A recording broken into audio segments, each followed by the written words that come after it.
Halo teman-teman semua, kembali lagi dengan aku. Nah, di video kali ini kita bakalan membahas soal wawancara. Tapi sebelum ke videonya, jangan lupa di like, comment, subscribe, dan nyalakan lonceng notifikasinya supaya kalian gak ketinggalan video terbaru dari aku. Oke teman-teman, tanpa lama-lama kita langsung aja ya ke videonya. Nah, ini dia soal nomor 1, kita baca bareng-bareng. Apabila Anda diangkat menjadi P3K, apakah Anda bersedia ditempatkan di salah satu wilayah Indonesia yang jauh dari tempat Anda tinggal? Oke, kita lihat dulu optionnya. A. Saya bersedia karena itu adalah kewajiban saya untuk mengabdi kepada negara. Saya akan bekerja dengan baik dimanapun saya ditempatkan. Yang B, saya bersedia jika memang sesuai dengan bidang keahlian saya dan saya memang dibutuhkan di instansi tersebut. C, saya tidak bersedia karena saya sudah memilih formasi yang saya pilih sejak awal mendaftar. Harusnya pelaksanaan tugas sesuai dengan pilihan yang telah saya buat sejak awal.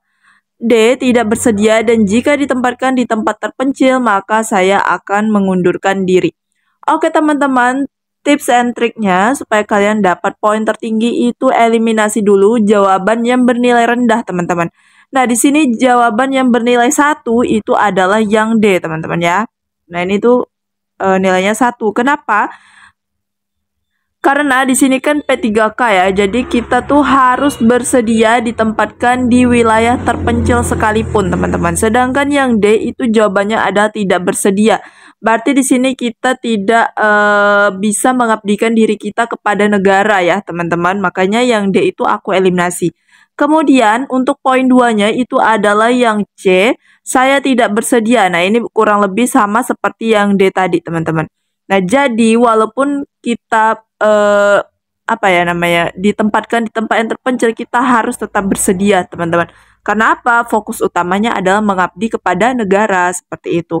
Nah tersisa antara A dan B, berarti ada kemungkinan kita pilih poin 4 atau poin 3. Nah untuk mendapatkan poin 4-nya teman-teman, kita harus cari kata kuncinya. Kata kuncinya itu adalah mengabdi kepada negara. Nah, yang mengabdi kepada negara itu adalah yang A. Makanya poinnya paling tinggi yaitu 4. Sedangkan yang B poinnya 3. Nah, apa sih bedanya? Nah, kalau opsi A itu lebih menekankan kepada prinsip kerja seorang ASN, yaitu mengabdi kepada negara ya. Kemudian ditambah lagi ada kata-kata bekerja dengan baik ya. Dimanapun yang menunjukkan profesionalisme kita bekerja seperti itu. Kalau yang B itu jawabannya kurang spesifik teman-teman ya, makanya poin tertinggi adalah yang A. Oke lanjut ke soal nomor 2. Oke teman-teman lanjut ya ke soal nomor 2. Anda adalah seorang pimpinan dan bawahan Anda melakukan kesalahan fatal sehingga muncul komplain dari masyarakat hingga viral di media sosial. Apakah tindakan yang akan Anda lakukan, teman-teman? Oke, kita baca optionnya dulu. A, saya akan meminta bawahan saya untuk melakukan klarifikasi di media sosial, serta bertanggung jawab atas kesalahannya. Saya juga memberikan hukuman yang pantas sesuai dengan prosedur yang berlaku.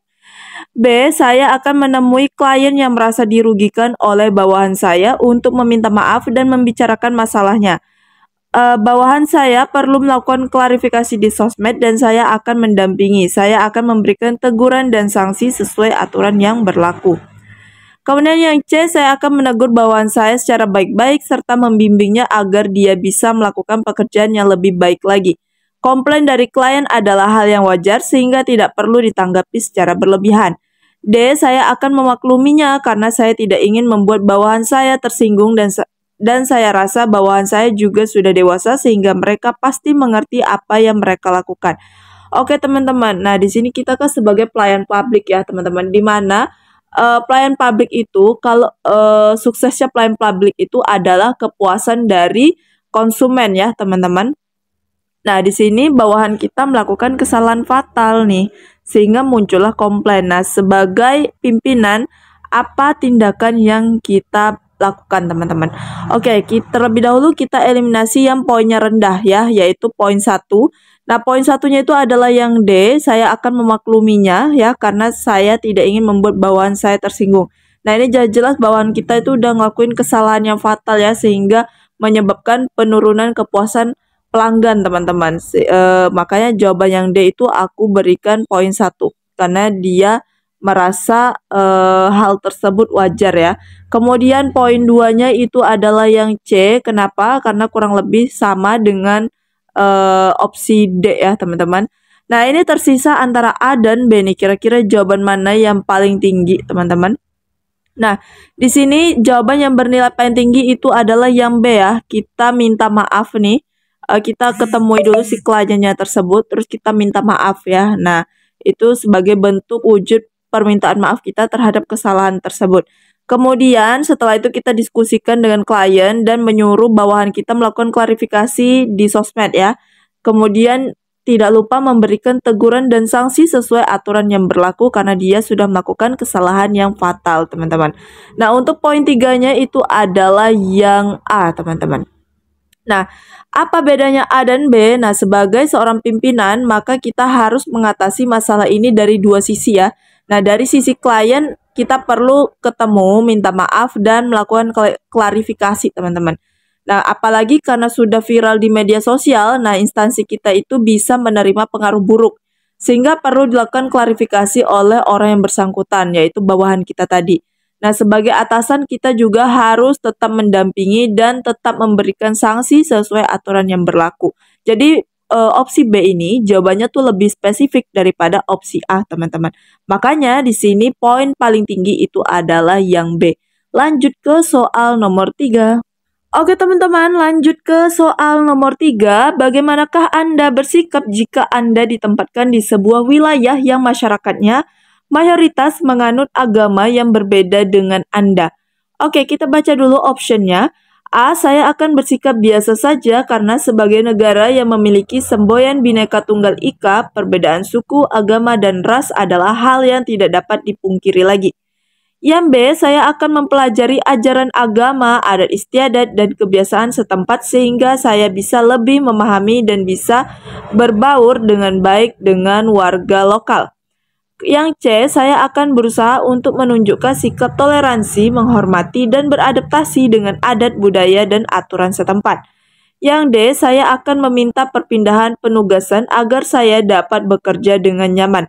Oke teman-teman, seperti biasa kita harus eliminasi dulu poin terendahnya yaitu poin 1. Ini udah jelas banget di mana poin satunya adalah yang D, teman-teman ya. Karena di sini pernyataannya adalah meminta perpindahan penugas, berarti dia tidak mampu beradaptasi dengan keadaan, teman-teman ya. Makanya di sini poinnya 1. Kemudian untuk poin 2 itu adalah yang A, teman-teman. Bersikap biasa aja ya. Jadi seolah-olah dia apa ya namanya? Sifatnya agak sedikit apatis ya, teman-teman. Jadi biasa aja kayak gitu. Ya walaupun negara kita itu negara yang majemuk ya, teman-teman, di mana banyak sekali perbedaan suku, agama, dan juga ras seperti itu. Jadi dia tidak menunjukkan sikap toleransi. Nah, harusnya kalau kita berada di suatu tempat yang mana berbeda agama, suku, ras itu harus saling toleransi ya, teman-teman. Nah, kata kuncinya itu adalah toleransi. Oke, berarti tersisa yaitu opsi B dan C, teman-teman. Di sini jawaban yang paling tinggi, aku langsung aja ya ke poin 4-nya, itu adalah yang C, teman-teman. Saya akan berusaha untuk menunjukkan sikap toleransi, menghormati, beradaptasi dengan adat budaya atau aturan setempat.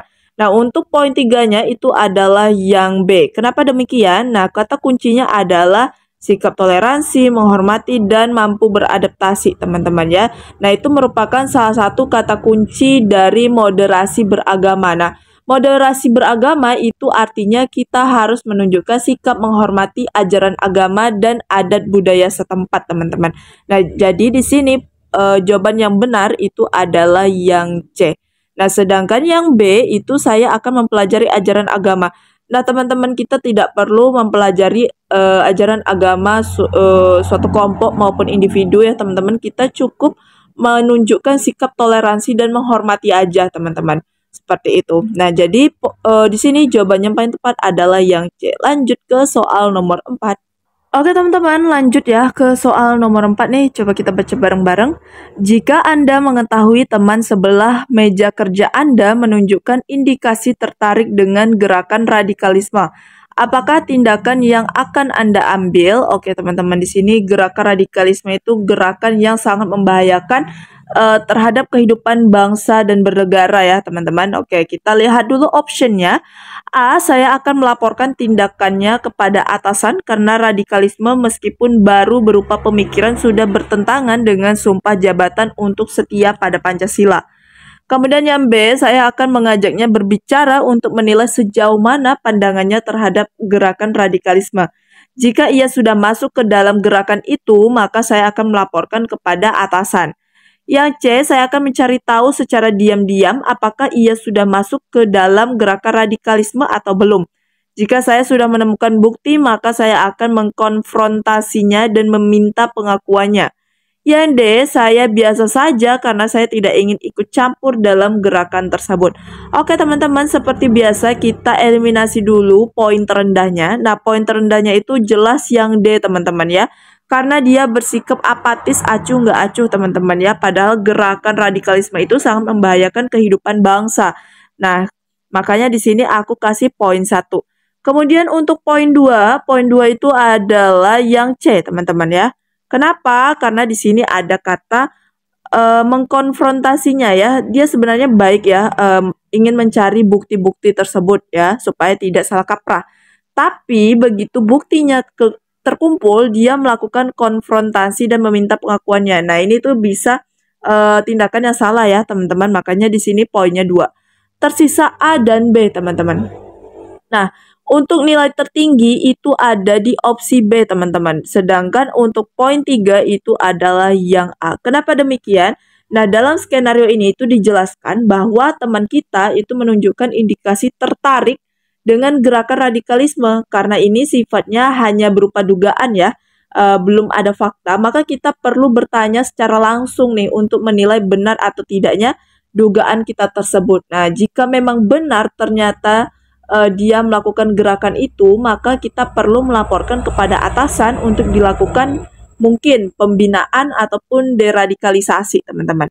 Nah, jadi di sini kita coba gali dulu ya teman-teman, gali dulu sejauh mana sih pandangan teman kita itu terhadap radikalisme. Kemudian setelah itu kalau memang faktanya dia bergabung dengan gerakan radikalisme, baru kita laporkan kepada atasan. Maka di sini poin tertingginya itu adalah yang B. Kalau yang A ini dia langsung main lapor teman-teman, seperti itu ya. Nah, jadi nomor 4 jawabannya adalah yang B. Lanjut ke soal yang terakhir. Oke teman-teman, nah ini dia soal yang terakhir nih. Kita baca bareng-bareng. Menurut Anda, bagaimanakah karakter seorang ASN yang profesional? Oke, di sini kita coba baca dulu optionnya. A. Seorang ASN profesional adalah ASN yang patuh terhadap sumpah jabatannya dan bersedia untuk mengabdi pada negara, bersedia ditempatkan dimanapun dan berintegritas. Kemudian yang B, seorang ASN yang profesional adalah ASN yang bekerja dari hati, jujur, bertanggung jawab, dan taat pada aturan yang berlaku. Tidak mudah tergoda dengan tindakan korupsi dan patuh pada atasan. Yang C, seorang ASN profesional adalah ASN yang mengedepankan pelayanan publik, memiliki akuntabilitas, kompeten, mudah beradaptasi, loyal kepada pekerjaan, harmonis dengan lingkungannya, dan mampu berkolaborasi dengan masyarakat maupun rekan kerjanya. Yang D, seorang ASN yang profesional adalah ASN yang dapat bekerja dengan cepat dan tepat dalam melayani masyarakat, teman-teman. Oke, di sini sebenarnya mirip-mirip ya jawabannya dan agak membingungkan. Tapi teman-teman ada satu kata kunci dari ASN yaitu core values-nya. Apa sih nilai inti dari ASN itu, teman-teman? Nah, core values atau nilai inti dari ASN itu disingkat dengan berakhlak, teman-teman. Nah, ini tuh materi yang baru banget aku dapetin semenjak Latsar, teman-teman ya. Nah, dan aku juga baru selesai Latsar, jadi si berakhlak ini tuh masih terngiang-ngiang banget di pikiran aku, teman-teman. Oke, di sini kita langsung aja ya, karena kita udah tahu kata kuncinya adalah core values nilai ASN atau nilai inti dari ASN itu ada berakhlak. Nah, kita perlu tahu berakhlak itu apa, teman-teman.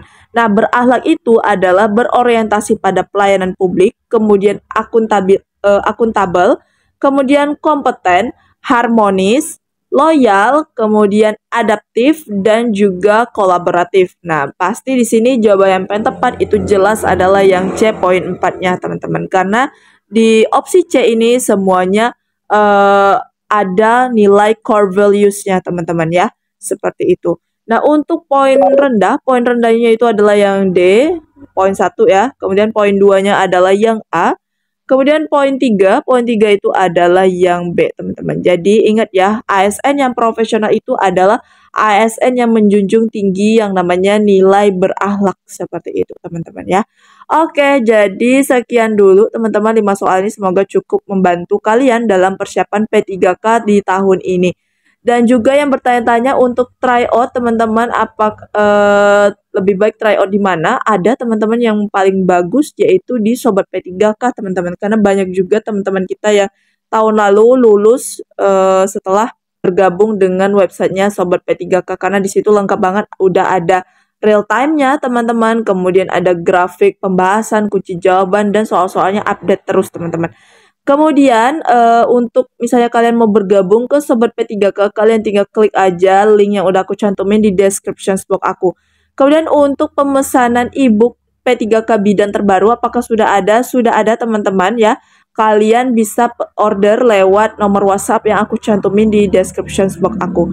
Oke teman-teman, segitu aja dari aku. Terlebih terkurang aku mohon maaf. See you next video. Bye-bye.